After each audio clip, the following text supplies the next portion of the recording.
Aquí comienza Diálogo de Fe y Salvación.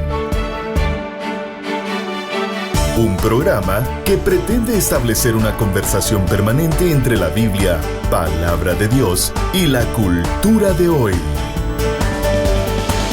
Diálogo de Fe y Salvación.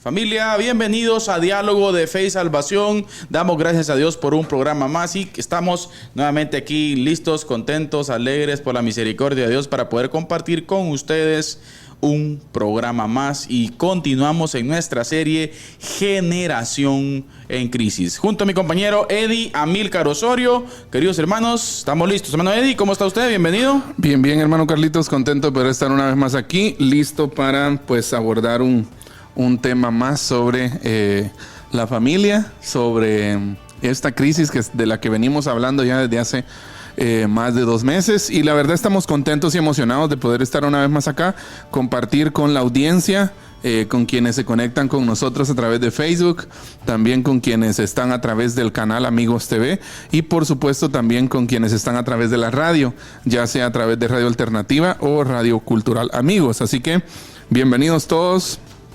Quédense hasta ahora porque la conversación va a estar picante. Buenísimo, hermano Eddie. Estamos, como ustedes se recordarán, queridos hermanos, el programa anterior estuvimos hablando un poco acerca del concepto de la familia desde la perspectiva adolescéntrica, pastor. Así es. Desde la perspectiva de la crisis adolescéntrica, cómo hoy en día se está tratando de implantar el relato en una sociedad en la que vivimos, la cual trata de plantear, pastor, una frase que vamos a estar utilizando mucho hoy, que tiene que ver con la evolución de la familia, ¿sí? Exacto. Con la evolución de la familia, en donde grupos hoy en día, como ya bien lo dijimos anteriormente, ¿verdad ustedes?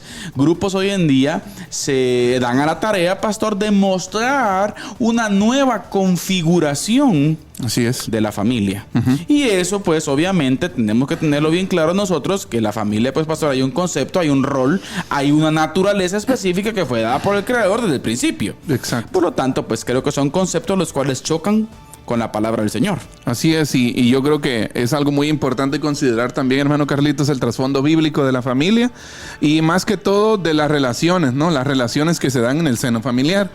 Porque si mal no recuerdo, el miércoles pasado arrancábamos dentro de otras cosas con una de las lecturas características dentro de la Biblia que hablan de las relaciones familiares y que era Efesios 6, ¿verdad usted? Claro. Efesios 6 nos habla pues desde la perspectiva, desde cómo teológicamente debería de verse esas relaciones familiares, ¿verdad usted? Uh-huh. Especialmente de padres a hijos. Bueno, Pablo ya habló en el capítulo 5, ¿verdad?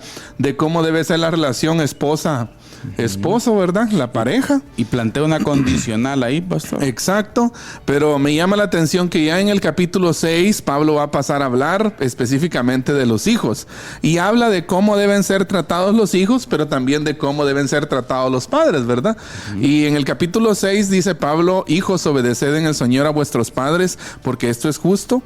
Y luego le sigue hablando a los hijos: honra a tu padre y a tu madre, que es el primer mandamiento con promesa, para que te vaya bien y seas de larga vida sobre la tierra.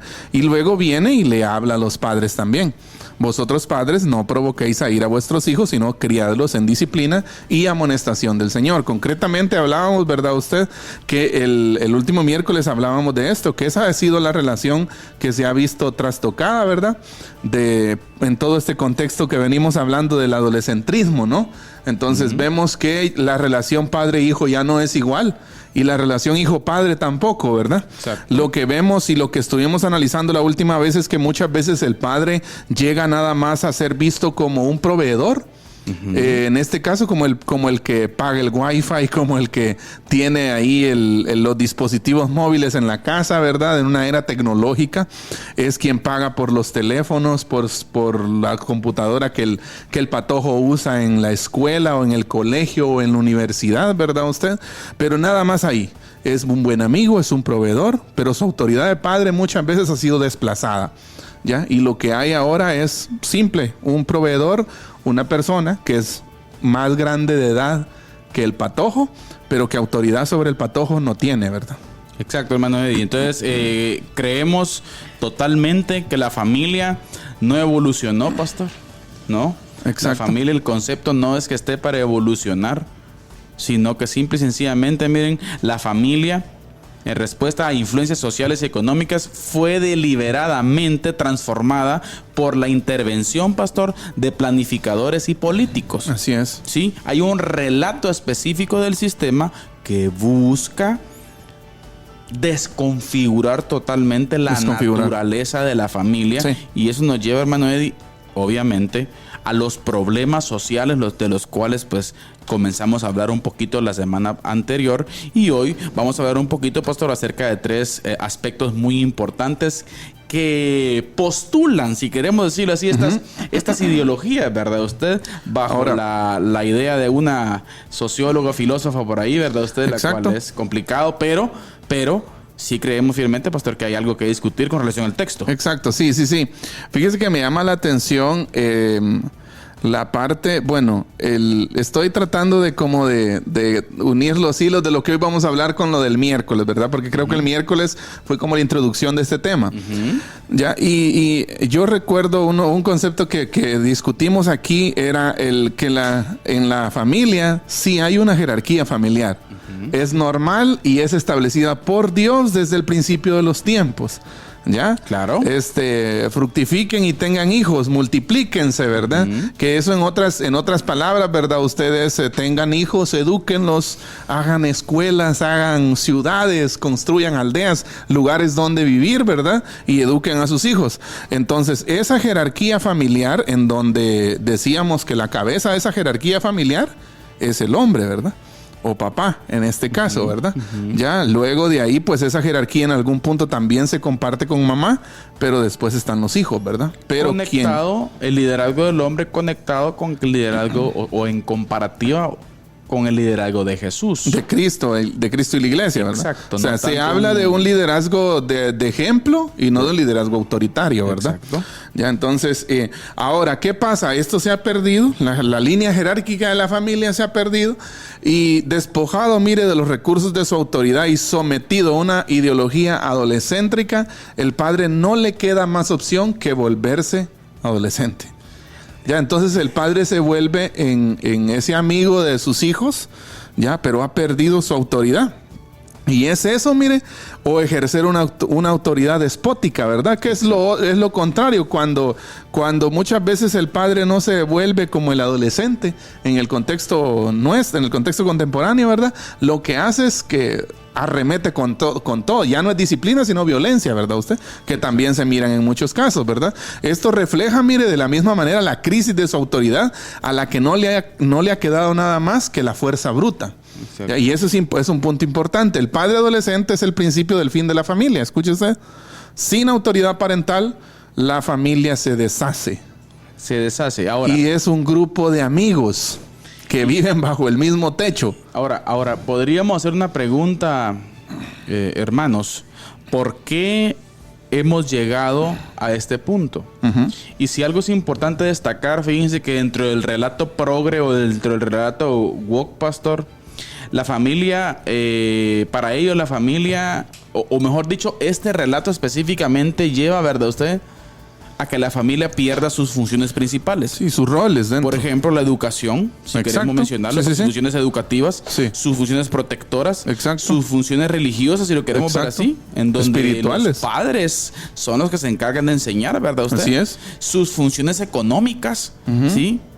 Pero hay algo muy importante también, que ellos piensan que solamente están las funciones afectivas y no las otras. ¿No se me entiende? O sea, por ejemplo, que debe de existir la afectiva, pero no o sea, mejor dicho, si solo la afectiva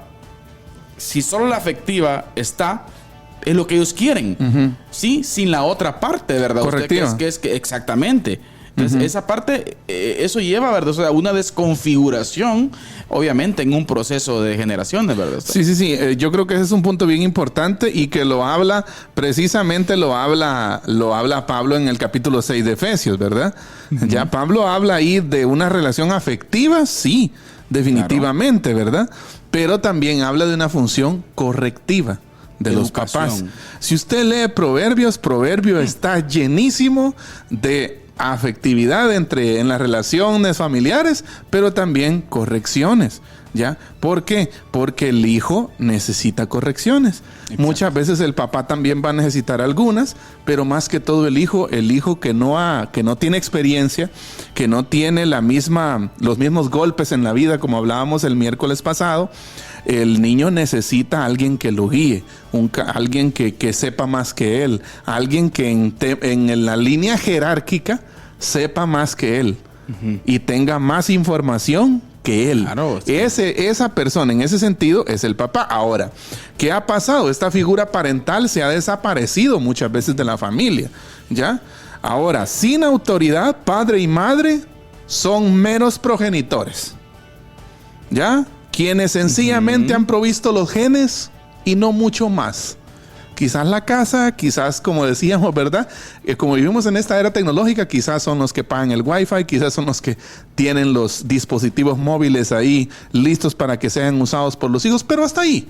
Son simples proveedores. Por eso la sociedad adolescente, mire, es una sociedad donde la familia está en proceso de extinción. Exacto. Ya hay bastante desconfiguración, bastante. Y lo que viene, si esto sigue así, yo sé que eso va a sonar un poco pesimista, ¿verdad usted?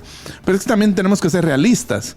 Ya se está viendo mucha destrucción de la familia. Claro. Ya. Ahora, solo imagínese usted llegar a tal punto, ¿verdad? Usted que hoy en día, pues, a un nuevo ser humano se le considera un saco de células. De células, sí. Células que no tienen, ¿qué? Vida o no tienen importancia. Para eso que representa un ser humano, pastor. Sí. O sea, tenemos problemas serios de cuál es el concepto de la configuración de la familia. Entonces, se está viendo esto y aquí el detalle está, miren ustedes, es de que estamos viendo tantas cosas. Y sucede, pastor, de que estamos dejando que sea algo normal. Sí. ¿Por qué? Porque se está normalizando. Porque no estamos nosotros en la línea, ¿verdad? Usted de poder dialogar, de poder exponer, de poder decir. Y llega un momento, fíjese usted, en donde usted de tanto puede caer en la tentación, fíjese usted, de dejar de decir también nada por no sonar como... ¿qué? Incómodo ante la gran mayoría. Sí, yo creo que también en algún punto los padres pueden frustrarse. Exacto. Pueden llegar al nivel de frustración y si no saben manejar esa frustración, pues lo más fácil es soltar, ¿verdad? Ya dejar que pase lo que tenga que pasar. Ya me aburrí, no cambian, ¿verdad? Por decirlo así, o no se acatan las instrucciones. Entonces es fácil soltar las responsabilidades y relegarse uno a un segundo plano como un simple proveedor. Usted entrega lo que tiene que entregar a fin de mes, pero ya, nada más que eso, ¿verdad? Y no es así. La función parental o paternal, de padre, es más que un proveedor. Es una responsabilidad afectiva, sí, pero también es una responsabilidad correctiva y no solo eso, sino también espiritual. Hay en la paternidad, hermano Carlitos, hay una responsabilidad delegada por el mismo Señor, de educar a los hijos. Ya leímos el Shema, ¿no? de Deuteronomio 6, y habla de eso. ¿Quiénes son? La Biblia en este caso, y lo hablábamos de Proverbios, no se está preguntando en algún momento quiénes son los responsables de educar a los hijos, sino que lo deja por sentado de una vez. Lo deja por sentado que quienes son los responsables es papá y mamá, no son simples proveedores. Así que yo creo que, yo me pregunto, ¿verdad? Ustedes, ¿cómo se impulsa un cambio? ¿Cómo se impulsa un cambio en este contexto? Antes de pasar a hablar de los 3 ejemplos de Margaret Mead, ¿cómo se impulsa un cambio en una sociedad que le está dando la vuelta a la configuración familiar? Exacto. Y yo diría que hay que empezar por los padres. El papá, porque muchos pensamos que hay que empezar por corregir al adolescente, ¿verdad? No, por eso estamos planteando la crisis generacional. Exacto. Es pero sabe, muchas veces es papá quien se ve a sí mismo como un simple proveedor. No, señor, usted no es un simple proveedor. Ya, usted guía espiritual de sus hijos. Exacto. Usted es responsable y un día pues va a tener que dar cuenta, ¿no? Rendir cuentas. De la familia que Dios puso en sus manos. Ya, y usted tendrá que dar cuenta un día. Ahora, no queremos meterle miedo ni nada por el estilo, hermano Carlitos, pero sí hay que ver que Dios nos hace responsables a nosotros. No, usted no se vea nada más como un simple proveedor. Usted es padre, usted educa, usted tiene responsabilidad de educar a sus hijos, de guiarlos espiritualmente y de conducirlos a Cristo. No los va a salvar usted, de eso estamos seguros. Totalmente. Ya, no los va a salvar usted porque usted no es el Espíritu Santo y porque usted no es Cristo. Pero usted sí es responsable de guiarlos, ¿no? De guiarlos y que ellos puedan conocer a Cristo. Exactamente. Que les puede salvar. Eso es muy importante tomarlo en cuenta, pastor, debido a que, como estamos queriendo plantear, queridos hermanos, es fundamental comprender, es fundamental entender que existe un relato de desconfiguración, un relato que está en el ambiente, un relato que está haciendo con mucha inversión, ¿verdad? Usted en el sistema, y nosotros tenemos que estar atentos a cada una de estas situaciones. ¿Sí? Exacto. Y la digitalización, pastor, de lo que hemos venido hablando y en la conexión con esta crisis adolescéntrica, ¿verdad? Usted es uno de sus principales bastiones, tiene que ver con esto. Sí. Desconfigurar totalmente el concepto de familia. Sí, recordemos que una de las cosas que también hemos mencionado en algún momento, hermano Carlitos, es que este concepto de actualización, ¿no? Muchas veces hoy lo que importa no es ser maduro. Lo que importa en el mundo de hoy no es ser maduro. Lo que importa en el mundo de hoy es estar actualizado. ¿Ya? Tener un dispositivo móvil y saber qué es lo que está pasando alrededor del mundo. Y aunque usted no sepa qué hacer con su vida, pero si usted sabe qué está pasando con las celebridades, si usted sabe qué está pasando en el mundo del cine, si usted sabe qué está pasando en el mundo de los videojuegos, pues ya, con eso es suficiente.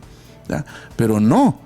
O sea, debemos de recuperar el concepto de la madurez y su importancia, ¿ya? Debemos recuperar, hermano Carlitos, la importancia que tiene la madurez en la persona. Y en ese sentido hablamos de papá y mamá. ¿Por qué? Porque son los más maduros y aunque sean los desactualizados.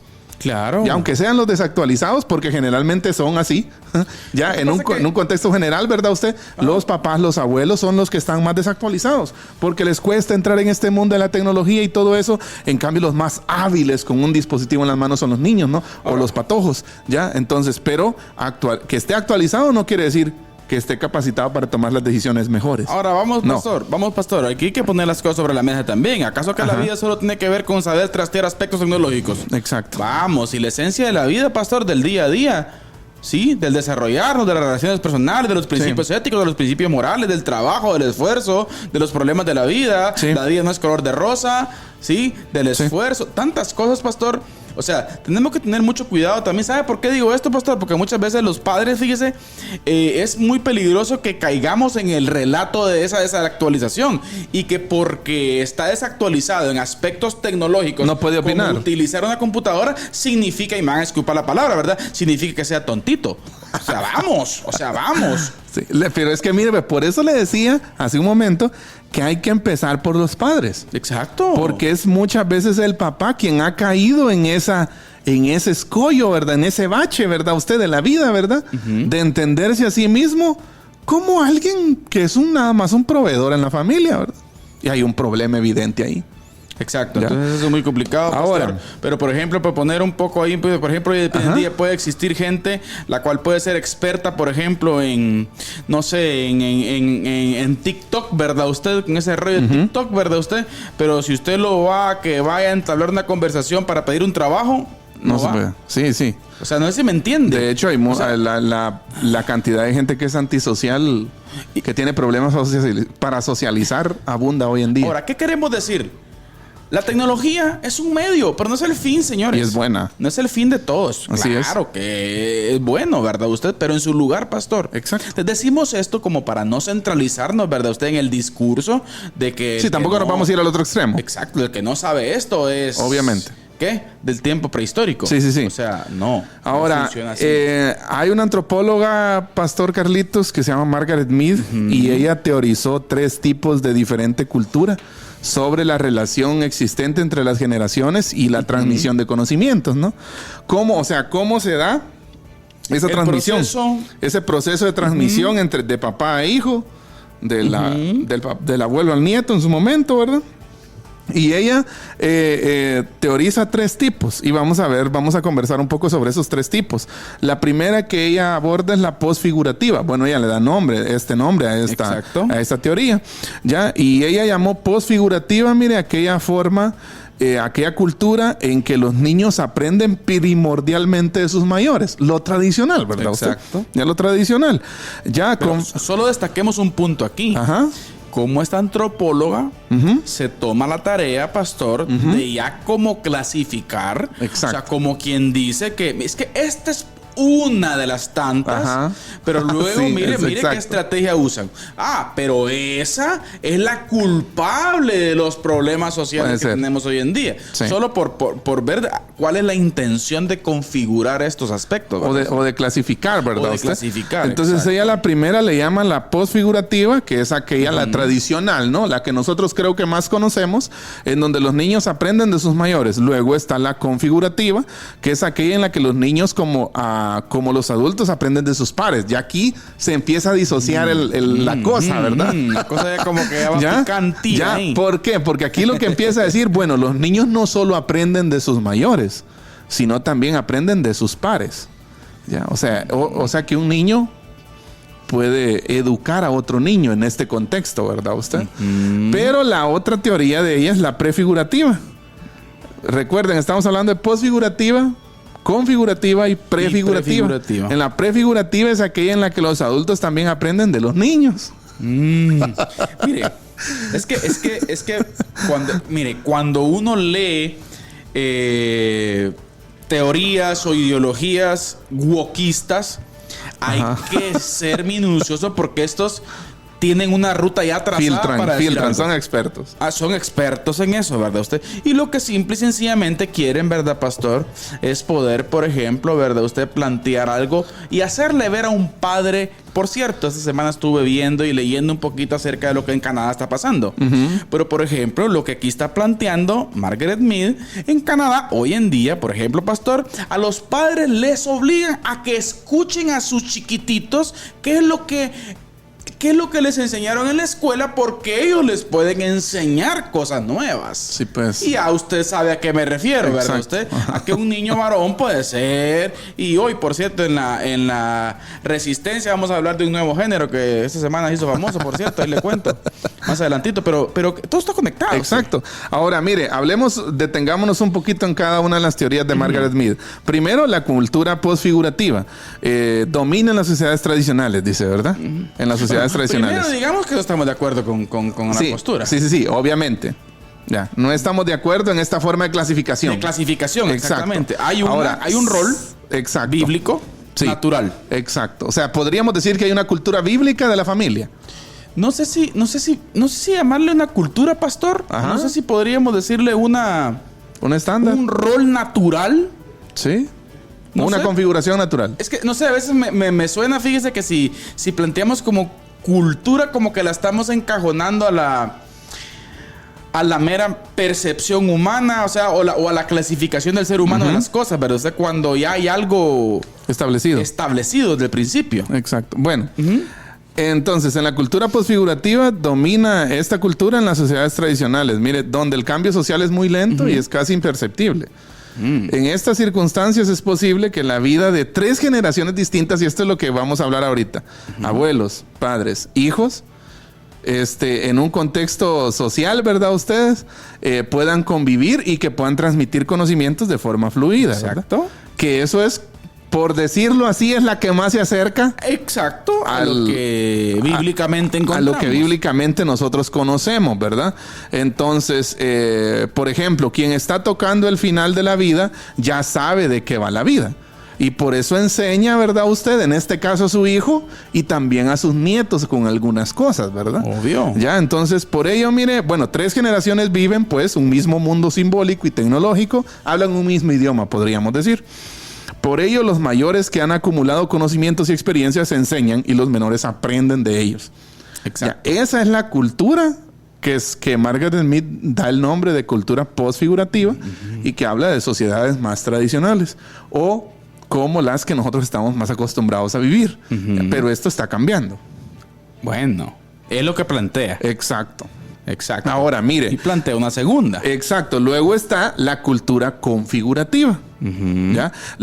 Antes de pasar a la configurativa, lo que me llama la atención de la postfigurativa es la convivencia. Yo creo que un punto bien importante, fíjese, hermano Carlitos, en estos días escuché otra teoría. Una teoría o una postura, podríamos decir, ¿verdad? Siempre hablamos de transición, ¿verdad?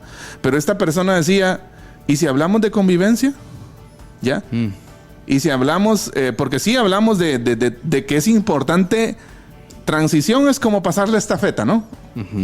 Que el papá la pase a los hijos, o que el abuelo la pase al hijo y el hijo al nieto, ¿verdad? Ya, al nieto del abuelo. Entonces, pero esta persona decía, y si hablamos de convivencia, que las 3 generaciones convivan y que transmitan conocimientos desde la mayor a la menor, ¿verdad? Usted podría ser una forma, ¿verdad? Sí, no, yo creo que no se puede descartar, ¿verdad? Usted de que en aspectos de la vida, ¿verdad, pastor? Encontramos que a generaciones hoy en día hay más disponibilidad de información, Exacto. más disponibilidad de oportunidades, tantas cosas, ¿verdad? Usted se pueda dar un aporte específico hacia, ¿sí?, el vínculo o el núcleo familiar. El punto está, como hablamos al principio, ¿verdad? Usted, a estos hay que tomarle las cosas con pinzas, porque son rutas, ¿verdad? Usted, para dar a entender que se empiezan a marcar. Exacto, que estas nuevas formas de pensar deben ser aceptables entre los viejos, si queríamos decirlo así, ¿verdad usted? Sí. Y ahí ya se establece, mire, pastor, esa ruta, ¿sí?, del relato entre familias, en donde en algún momento podríamos decir, por ejemplo, un abuelo que va a decir, si escucha a un bisnieto, por ejemplo, mira, papá o abuelo, no sé qué, yo soy ella, ¿verdad? Usted un ella, no sé, pues imagínese usted que le llegue así a uno de aquellos de los nuestros, de la comunidad, ¿verdad? El bisnieto, y le diga, no me digas él, decime ella. Sí, pues. Bueno, obviamente el anciano, ¿qué va a hacer? Repeler, digo. Si es de aquello, agarrar una vara, ya sabe usted de cuál es, ¿verdad? Pero mire, pero lo que yo quiero llegar es esto, que ellos están tratando de suavizar el ambiente. Y de que el abuelo diga, bueno, es que ahora las enseñame, cosas voy a aprender. Ahí está. Ese es el problema. Sí, es recuerden las convicciones, pastor. Sí, recuérdense perdón, y habiendo una crisis en esta generación de ancianos, las convicciones van a estar flojitas. Exacto. Recordemos, hermano Carlitos, que estos temas estas cosas, ¿verdad? Ustedes, los temas radicales en la sociedad, en su momento hablamos de la ventana de Overton, ¿no? Claro. Entonces, las cosas son así. Primero se mencionan, después se instauran en la política, después se vuelven legales, después se acusa a los que no están de acuerdo ¿de qué? Se les acusa de ilegalidad porque la cosa ya se volvió legal, ¿verdad? Entonces, y eso venía a mi mente, ¿qué hubiera sido? ¿Qué sería, por ejemplo, de el feminismo radical sin Simone de Beauvoir, por ejemplo, ¿verdad? Que fueron quienes abrieron la puerta a todo esto. Michel Foucault, ¿no? Que fueron quienes abrieron la puerta, que en su momento quizás eran teorías locas, ¿no? En algún momento, ¿verdad? Ustedes.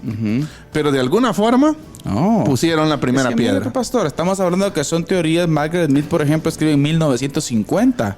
¿Sabía usted que mucho de lo que hoy en día está ocupando la base bibliográfica de todas las ideologías de hoy son textos y es literatura de los 60, de los 70? Exacto. O sea, ¿me entiende? Hay una estructura específica de gente grande ya trabajando esto, pastor. Exacto. O sea, no viene desde ahorita. No. Es por eso, miren, que el interés del wokeismo siempre ha sido, mire, pastor, de que la educación no le pertenece a los padres, no, que le pertenece al Estado. Sí, pues. Porque el Estado es que quiere enseñar lo que a ellos les conviene. Prácticamente es adoctrinamiento ideológico, ¿no usted? Exactamente. Pero bueno, ya estamos a medio programa, hermanos, así que vamos a ir a la resistencia. Hoy no tenemos cápsula, sino que solo resistencia. Así que les recordamos que estamos hablando un poco sobre la relación padre-hijo, ¿sí? En esta sociedad que busca muchas veces la desconfiguración familiar. Les invitamos a que se queden porque vamos a estar analizando en la segunda parte del programa lo que es la cultura configurativa, según Margaret Mead, y también lo que es la cultura prefigurativa, ¿sí? Que son dos conceptos que tal vez para nosotros son un poco nuevos, pero que ya se están instalando en la sociedad que vemos a nuestro alrededor. Así que quédense con nosotros. Por lo pronto los dejamos con la resistencia. Les escribo para exhortarles a contender ardientemente por la fe que fue entregada una vez y para siempre a los santos. Judas, versículo 3.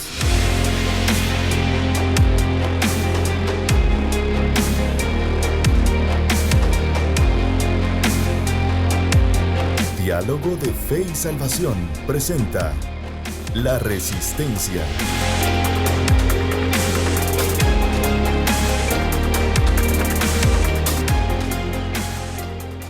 Saludos familia, bienvenidos a La Resistencia. Damos gracias a Dios por un espacio más que el Señor nos permite poder dialogar siempre desde una perspectiva bíblica los diferentes fenómenos que encontramos hoy en nuestra sociedad. Y hoy desde La Resistencia queremos hablar y queremos contarles de que en este último año específicamente en la región del norte, aquí en América, estamos hablando específicamente de Estados Unidos y Canadá, y específicamente en Canadá, encontramos de que el colectivo LGTBIQ+, y todo el abecedario que usted ya sabe, porque sí, son casi todo el abecedario, encontramos un nuevo género el cual está siendo promovido y lamentablemente hasta, por ejemplo, en el país de Canadá, en un evento público, en vez de izar la bandera de Canadá, izaron la bandera de este nuevo género. ¿Y cuál es ese nuevo género? El nuevo género es el género dos espíritus, así como usted lo escucha, dos espíritus. ¿Y en qué consta el género dos espíritus? Bueno, lo que el género dos espíritus consta es de que una persona, obviamente que no se identifica ni como hombre ni como mujer, en algún momento del día puede sentirse mujer, pero en algún momento del resto del día puede sentirse hombre. Y dependiendo del contexto que tenga, ¿verdad usted? Esta persona puede moverse de un lado a otro. ¿Y sabe qué es lo más triste de todo esto? Porque yo sé que usted, si está viendo este video, usted está diciendo, bueno, ¿eso qué es esa ridiculez? ¿Y qué está pasando? Bueno, el presidente o el primer ministro de Canadá, Justin Trudeau, es uno de los principales, ¿sí?, de los principales promotores de este nuevo género, ¿sí? Dos espíritus, mire, es una identidad exclusiva para indígenas norteamericanas, mire, y se define como un término paraguas para la sexualidad, género y o espiritualidad. Dos espíritus, mire, encomienza la atracción homosexual y homorromántica en una gran variedad de disidencias de género. O sea, puede ser cualquier cosa. Mire, incluye conceptos como poder ser gay, bisexual, lesbiana, trans, queer, y puede moverse de uno a otro. Así que esto, querida familia, está pasando en países en donde el progresismo y el wokismo ha estado penetrando a lo más profundo del estado. Dígase específicamente en Canadá y de igual forma también en los Estados Unidos de América. Usted puede, si quiere, ir a Google y buscar ahí la bandera específicamente de este género, el cual pues es la de colores pero con dos plumitas, porque ellos argumentan que los indígenas norteamericanos tenían esa fluidez de género. Imagínese usted a lo que hoy en día estamos cayendo. El género dos espíritus, el cual usted, cuando tiene ganas, puede ser mujer, pero en algún momento también puede ser hombre. Es el mundo que hoy en día estamos viviendo. Pero es importante que nosotros como iglesia y como pueblo del Señor estemos atentos. ¿Saben por qué? Porque hoy en día los estados a nivel latinoamericano lo que quieren específicamente es introducir todo este tipo de adoctrinamiento a nuestros niños para que luego tengamos una generación la cual ya no se admire de esto, sino lo considere como normal. Esté atento, querido amigo, querida amiga. Familia, esté atento, instruye a sus hijos, esté cerca de sus hijos, vaya a su casa, ame a sus hijos, esté atento a lo que ellos aprenden, esté atento a lo que ellos ven, esté atento a lo que ellos en la escuela les enseñan, porque es su responsabilidad como padre. No abandone la educación de sus hijos. Así que ese es un ánimo el cual le damos desde acá, desde la Resistencia. Pero no nos dejemos llevar por el desánimo o por el temor. Recuerde usted, Cristo Jesús reina hoy. Esto fue la Resistencia. Que Dios les bendiga. Les escribo para exhortarles a contender ardientemente por la fe que fue entregada una vez y para siempre a los santos. Judas, versículo 3.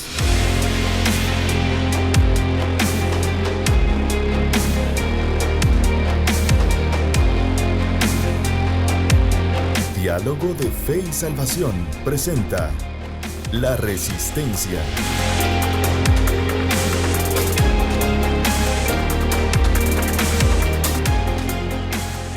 Estamos de vuelta, queridos hermanos y amigos. Muchas gracias por seguir con nosotros. Bueno, hermano Carlitos, gracias por la actualización. Vamos a dedicar un minutillo. Vamos a ir a preguntarle a los Cherokee, a los Cheyenne, a los... Yo me puse a pensar en eso, fíjese. ¿Qué pensarán los Cherokee de eso? Los Cheyenne, los Sioux y todos estos, mire, ¿no? ¿Sabe que las tribus? Un poquito de, a veces, no sé, esta compasión, pastor, que en Canadá... izando la bandera esa en vez de la bandera del país. Sí. O sea, es complicado, pastor. Pero bueno. Pero imagínese usted, pastor, es que mire esa parte. Que cuando usted puede sentirse mujer, puede sentirse gay, puede sentirse esto, puede sentirse aquello. O sea, imagínese. Espíritu. Y da hasta... Mire, animamos a la gente que busquen, porque no son noticias que las sacamos de debajo de la manga. Es un invento, ¿verdad? Ustedes. Pero ver cómo el primer ministro canadiense, pastor, alabando a este tipo de gente que se merecen un lugar en la sociedad. Sí, pues. Imagínense. Vamos, señoras y señores. Pero bueno, este es el mundo en el que vivimos, ¿no? Queremos mandar unos saludos, hermano Carlitos, especialmente a nuestro hermano David Chacón, quien siempre antes de cada programa nos escribe que está pendiente del programa. Así que, hermano David, muchas gracias por estar con nosotros, de verdad. Le agradecemos mucho su conexión, siempre con Diálogo de Fe y Salvación. También, por supuesto, hay algunos hermanos que se han reportado a través de Facebook. Hermana Jenny Najarro dice: bendiciones, en sintonía de Diálogo de Fe y Salvación. Dios le bendiga, hermana Jenny, gracias por estar con nosotros. Alternativa 107 dice: saludos desde cabina. Así que saludos, queridos hermanos de Alternativa, todo el equipo, ¿verdad? El equipo Alternativa, por cierto, pastor, gente que anda con todo. Así es. Pescadores, por cierto, el Ministerio de Pescadores de Almas. Pescadores de Almas, todos también. Así que saludos ahí a todo el team. Dios los guíe. Que encabezado ahí por hermano Jair Ramírez, ¿no? Y a todos los hermanos que nos escuchan a través de esas ondas, pastor. Así es. Saludo especial. Un saludo cordial para todos. También nuestro hermano Randy Villeda Escobar. Gracias, Randy, por estar con nosotros. Dios te bendiga. Randy, tiene que venir aquí. Así es. Le encargamos, pues. Juanito Alonso Mellado. Cumpleaños, hermano Juan, pastor. Ex Ipala FC. Y anda bien Ipala, primer lugar, tercera división. Mire, pero cumplió años, hermano Juanito. ¿Ah, sí? Saludos, hermano Juanito. Feliz cumpleaños, hermano. Le enviamos un abrazo. Un abrazo fuerte. Hasta Chucho arriba. También nuestra hermana Nora Galdames dice: bendiciones, hermanos. Hermana Nora, saludos para usted y también para hermano Francisco. Un saludo cordial. Y por supuesto también nuestro hermano Edilson Josafat Alvarado López desde Residencial Las Perlas. Saludos, hermanos. Gracias hermano. Y gracias a todos de verdad por estar con nosotros. A hermanos que no se reportan también. Muchas gracias por estar con nosotros. Sí. Pendientes por Amigos TV, Radio Cultural Amigos, todos. Muchas gracias por estar con nosotros. Bien, pastor. Continuamos entonces hablando un poquito acerca de la teoría de Margaret Mead. Así es. En esta nuestra serie Crisis Generacional estamos hablando acerca, pastor, de ese concepto adolescéntrico de la familia. Cómo hoy en día pues se quiere establecer y entablar un relato, ¿verdad? Así es. La cual desconfigura o plantea, mejor dicho, pastor, evolución. Así es. Entre comillas, de la familia. Una actualización, ¿verdad? Avanzar, ¿no? Entre comillas, progresar. Cosa que no es progreso, ¿verdad? A eso se le llama progresismo hoy en día, ¿verdad? La corriente, ¿verdad? Ideológica, ¿verdad? Ahora, después de la cultura postfigurativa, según Margaret Mead, ¿verdad? En el análisis que hace, está la cultura configurativa, que es diferente. Se inscribe, mire, como la forma dominante de relacionamiento entre las generaciones en la sociedad moderna. O sea, eso es, según Margaret Mead, eso es lo que está viviendo la sociedad en este momento, ¿verdad? O en la sociedad moderna, que esos son unos años atrás, ¿verdad? ¿Ya? Sí. La familia extensa se reduce a familia nuclear compuesta por 2 generaciones, en donde los abuelos ya muy difícil van a tener lugar, ¿ya? En este modelo de familia que ella plantea, ¿verdad? Aquí las relaciones que todavía están vigentes es padre-hijo, ¿verdad? Pero los abuelos solo se escucha el eco. El eco nada más de la voz del abuelo. En la postfigurativa sí vimos que el abuelo tiene una base de conocimientos y experiencias importantes que transmitir, ¿verdad? A su hijo y a su nieto. En esta configurativa el abuelo desaparece. Ya es alguien que por su edad ya no es tan útil en la sociedad o en la familia, ¿verdad?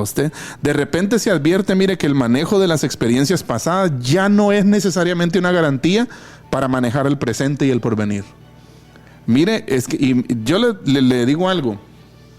Esta gente que propone estas teorías son tan buenos para contar historias. Sí, sinceramente, son tan buenos para contar historias que tienen todo un relato montado sobre esto, ¿ya?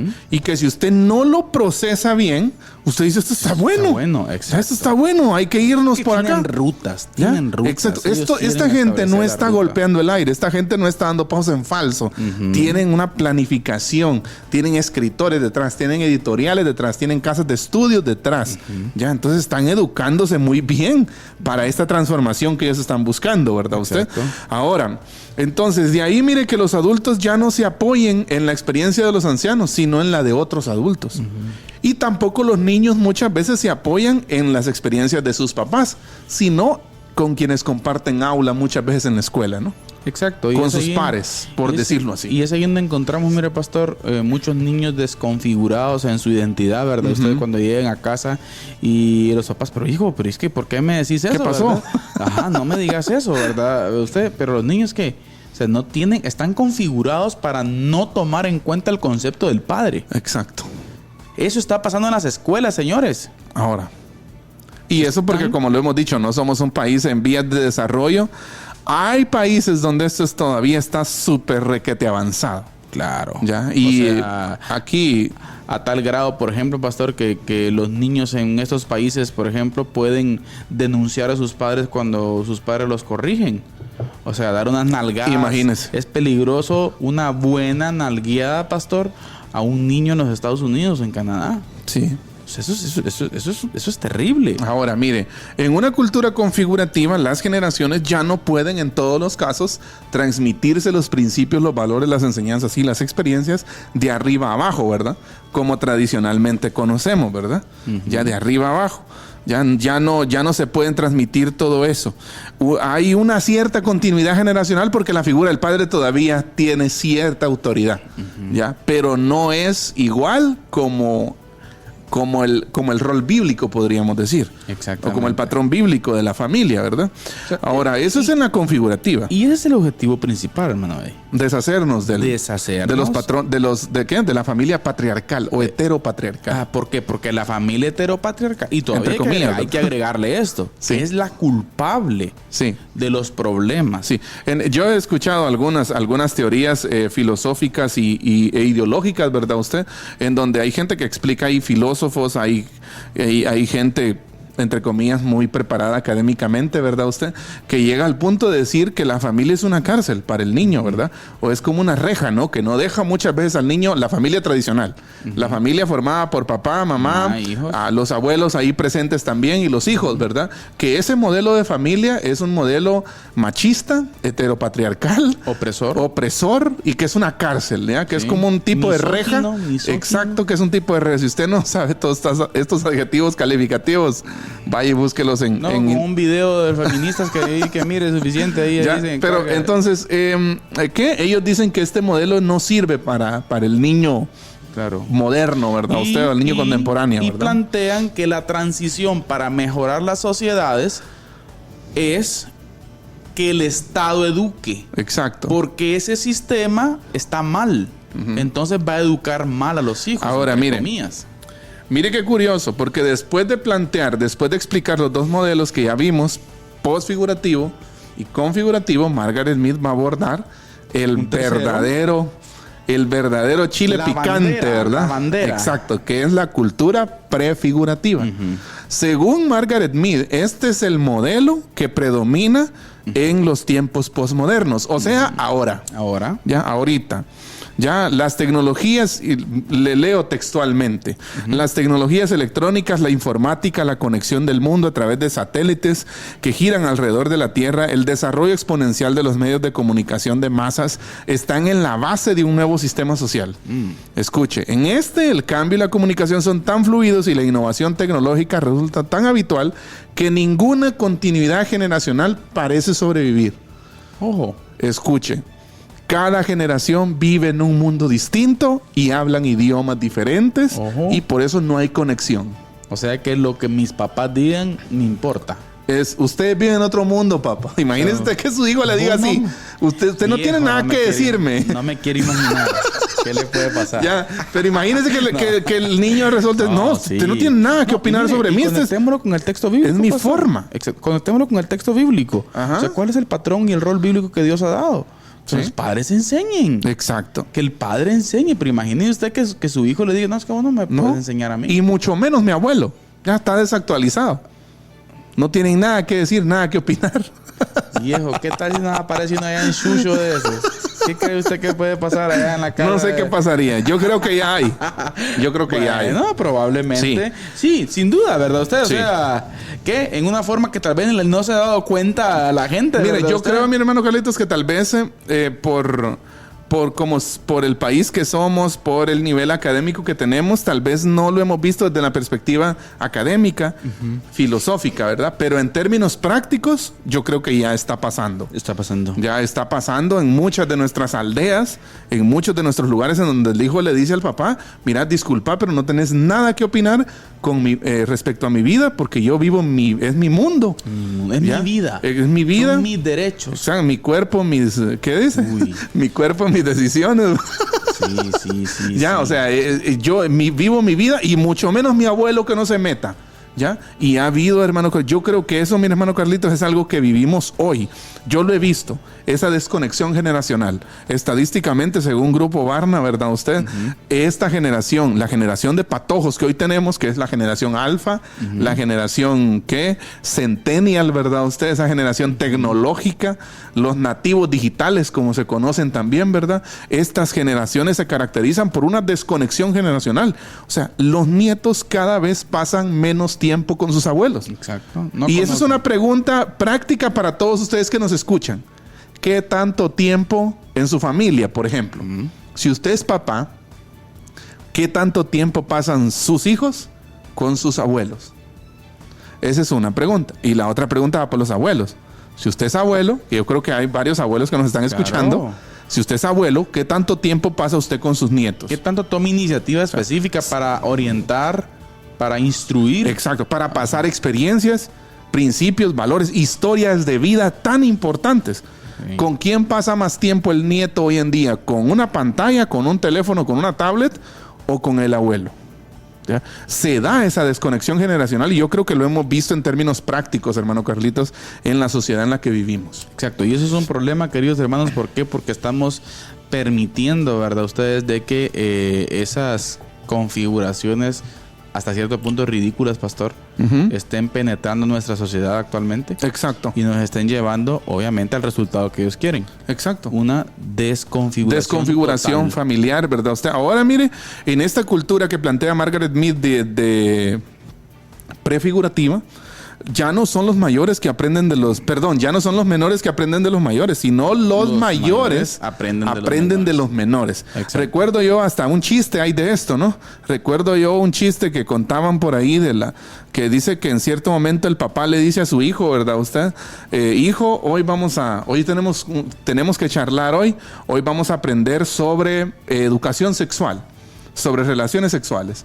Y el niño, de una manera así sarcástica, ¿verdad? Le dice, está bien, papá, ¿qué quieres aprender? ¿Qué quieres aprender? ¿Qué quieres aprender? Sí, recuerdo. ¿Ya? ¿Por qué? Porque muchas veces, hoy, como todo está a un clic de distancia, ¿ya? Y cuando usted si usted pone una pregunta en Google ahora mismo, son millones de respuestas en milésimas de segundo. Exacto.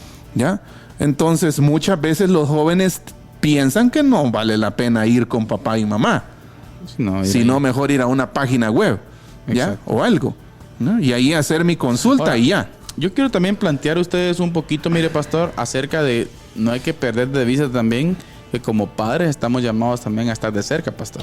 Sí. O sea, no solamente exijamos sujeción de los hijos a nosotros. Exacto. Sino que nosotros intencionalmente tenemos que hacer el proceso. Exacto. Y ahí es donde está el problema. Y por eso que estamos planteando desde acá la crisis transversal. Así es. También los padres hoy en día nos estamos enfocando en un montón de cosas, pastor, o específicamente en cosas que la polilla y el orín corrompen. Y la esencia de la vida, los principales objetivos, los fundamentos específicos, reales, ¿verdad? Usted no lo estamos transmitiendo a nuestros hijos. Exacto. Y ahí lo que está pasando, que estas corrientes filosóficas, hasta cierto punto, están ocupando. Ridículas, están penetrando, pastor, de una forma contundente, ¿verdad? Usted. Sí, hay una campaña de ocupación, podríamos decir, de ocupación mental. Ya están ocupando las mentes de los niños. En algún momento aquí hablamos, pastor, del fracaso de Stalin. ¿Se recuerda usted allá por los 20s, 30s? El fracaso de Stalin en su primer intento por gobernar, ¿verdad? Usted como dictador. Y fracasó yendo al choque, a la sangre. Y él dijo algo muy importante. Vamos a las escuelas. Vamos con los niños. Exacto. ¿Y cree que pasó? Y después, pues, lo eligieron, ¿no? Él ganó. Y sin sangre. Sí. O sea, estos tipos saben cómo. Pobló las mentes. Claro. Y eso es lo clave. Mire, ahora, dice hermano Boris Díaz, pregunta. Saludos, hermano Boris, hasta el Palmar. Dios le bendiga a usted y su familia. ¿Se le puede llamar desarrollados y educados a las personas y países que promueven estas filosofías destructivas? Bueno, desde la perspectiva en que se aborda el discurso moderno, la gente a eso le llama progresismo. Sí. Ya en algún momento, por ejemplo, en la campaña política pasada, se escuchó a algunos políticos decir, mire, pues cuando alguien le preguntaba, ¿no? ¿Qué opina sobre la legalización de la marihuana, por ejemplo, verdad? Bueno, decía, los países desarrollados lo están haciendo. Sí. Así que es posiblemente un camino que nosotros tengamos que seguir. Muy buena pregunta la hermana Boris, a veces de aclarar y separar los temas, ¿verdad? Usted, porque eso es una cosa que en Río Revuelto, dicen, ¿verdad? Usted se arma la de San Quintín. Pero tenemos que aprender a ser maduros y dividir los temas. ¿Por qué? Porque, por ejemplo, usted me pregunta en materia agrícola, económica, agrícola, pecuaria, por ejemplo, ¿verdad? Usted me pregunta a mí por Estados Unidos de América, o sea, yo le puedo decir, bueno, sí es un país desarrollado. Sí. Ahora, desde la perspectiva filosófica, educacional, Estados Unidos... Moral. En la moral y la ética es un fiasco. Educacional también, pastor. Porque están decreciendo totalmente. Exacto. Es un peligro, ¿verdad? Usted. Lo que solo por ponerle un ejemplo, hay un declive. La pulcredad que siempre existió, por ejemplo, en el gobierno estadounidense. Hoy en día usted mira casos de corrupción. Exacto. Cosas que pasaban en Latinoamérica. Sí. Y usted lo mira ya ahora también. Sí. Sí, entonces, creo que es importante eso que usted dice, apartar los temas. Exacto. En un mundo globalizado, si no globalista, son dos términos distintos, pero en un mundo globalizado creo que tenemos que aprender a separar los temas y hablarlos de la manera que en el área, mejor dicho, específicamente. Pero de que si podríamos llamarle desarrollo o progreso a esto, yo creo que es volver a la época medieval, pastor. Esto no es progreso. Esto es volver a la época del oscurantismo. Sin embargo, es el nombre que se le da. Claro. Progresismo. El oscurantismo donde usted, podía poner una ficha en una caja y cuando sonara salía el alma de la persona, solo por poner un ejemplo. Entonces es tremendo, ¿no? Usted, pero creo que es fundamental estar entendidos de los tiempos, pastor. Así es. Y ver cuáles son las corrientes que hoy en día estamos teniendo ante nosotros. Así que, correcto. Bueno, Eddie, palabras finales. Bueno, quiero finalizar con una conclusión que me parece bastante interesante. Uno de los nombres que se les da a los niños de ahora o a las nuevas generaciones de ahora son inmigrantes del tiempo. ¿Ya? ¿Por qué? Porque la experiencia de los ancianos, mire, y el conocimiento de los padres ya no sirven para los niños inmigrantes que se socializan en un nuevo entorno. ¿Por qué? Porque el mundo hoy, en palabras de filósofos modernos y de opinólogos, ¿verdad usted? Hoy el mundo es un mundo mutante. ¿Qué es un mundo mutante? Un mundo que está en constante cambio. Sin constante cambio. Entonces ahí es donde la continuidad de las generaciones queda interrumpida. ¿Por qué? Porque ya la sonrisa de superioridad del abuelo desapareció. ¿Ya? También la del adulto muchas veces se desdibuja. Más que superioridad, lo que viene es una desconexión generacional. Totalmente. Y eso es lo que pasa en nuestro mundo actualmente. Creo que es importante y es fundamental, querida familia, de que hoy nosotros pongamos atención a nuestros hijos. Creo que es clave de que estemos de cerca en la educación de ellos. Exacto. Estemos de cerca en lo que hacen, estamos de cerca en lo que piensan, cuál es su filosofía de vida, pastor. Así es. Si lo queremos decir así. ¿Por qué? Porque hay una avalancha de ideas. Así es. Y hasta cierto punto ridículas, pastor. Uh-huh. Que están gobernando en los sistemas educativos. Así es. Tenemos que estar muy, pero muy pendiente. Bien, hermanos, gracias por haber estado con nosotros acá en Diálogo de Fe y Salvación. Amén. Siempre les queremos recordar, ¿sí?, que la verdad no solamente puede ser corrompida con la mentira, sino también con el silencio. Que Dios les bendiga. Amén. Diálogo de Fe y Salvación. Temas actuales a la luz de la Biblia. Muchas gracias por acompañarnos en esta edición. Hasta la próxima.